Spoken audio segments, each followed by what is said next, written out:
Back to another video. Today we'll be covering the game between Magnus Carlsen and Alireza Firouzja in the 2021 Tata Steel Masters Round 1. Carlsen is white and Firouzja is black. Carlsen opens with d4, knight f6, c4, e6. Instead of knight c3 inviting the Nimzo Indian, he goes for knight f3. This is the so-called anti-Nimzo Indian. d5, knight c3. This transposes into the Queen's Gambit decline 3 knights variation. Knight bd7, bishop g5, pinning the knight. h6, kicking the bishop. Bishop h4, keeping the pin. Bishop e7, breaking the pin. cx d5, knight x d5, and bishop x d5, trading bishops. Queen x e7. Now e4, asking black if he wants to go back or trade. Black trades, and now white has a strong center. Castles, bishop d3 developing, c5 striking the center. Castles, cx d4, cx d4, b6, a4, bishop e7, fianchettoing the bishop. a5, bishop x a5, rook x a5, a knight f6, attacking the pawn and also repositioning the knight.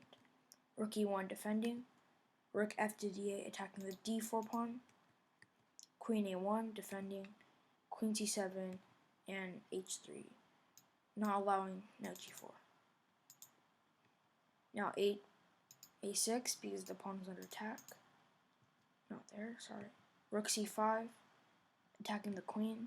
Queen f4. Now this looks like a weird move because it looks like the queen might be able to get trapped, but in reality if you play something like e5, then you lose a knight and lose a pawn. If you play g3, then the knight hangs, so this queen is perfectly safe here on f4. So rook e5, now attempting to cut off the queen's escape, but simply knight d7, attacking the rook. Rook a5 going back, and Alireza repeats the position, knight f6. Magnus doesn't go back to e5, instead he plays the amazing pawn sacrifice d5. So what's the point of d5? ex d5, e5 attacking the knight, knight e4, and queen d4.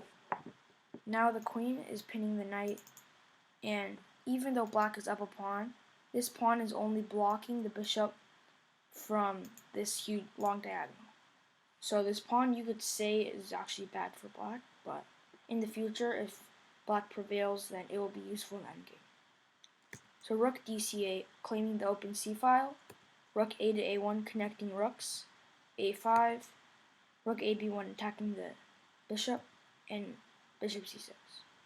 So here you can see that this knight really wants to go to e5 where it can be super strong. So Magnus sacrifices another pawn with e6. Now fe6 and knight e5. Now this knight is on an outpost, which means it can't be kicked away by any pawns or any bishops. You can see this bishop is on a light square, and the knight is on a dark square. So the dark square knight can never be attacked by the light square bishop. So queen f6 attempting to pin the knight to the queen, but f3 just kicking the other knight away. Knight g5 and rook b6 attacking the bishop. Bishop e8, queen e3. a4, Alireza now wants to promote his a-pawn. Knight g4 attacking the queen. Queen d8. And here Magnus sacrifices the exchange with rook x e6. And Alireza takes it. So queen x e6 check. And here bishop f7 was a huge blunder.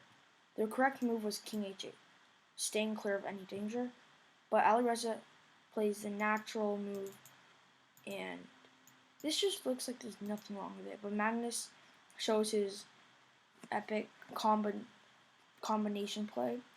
So after bishop f7, he goes knight h6, sacking another knight. So far he sacked an exchange, a knight, and 2 pawns, which is just extraordinary. Gx f6, if you don't take the knight, for example if you go here, then it's checkmate with queen x f7, and if you go here, then take, and queen e8 is checkmate. So instead, black goes for, black just takes a knight. Now queen h6. So even though black doesn't have like a forced mate currently, even though he's down a rook as well, look at black's pieces and look at white's pieces. The black king has no pawns in front of it, which can be super dangerous. And this bishop is supporting h7, and this rook is cutting off the king's escape. So here Alireza goes for queen c7. The best moves in this position are just rook a7 and rook c7. These two moves at least help you hang on. But instead, queen c7. And now, this is completely losing. There's actually mate in 6.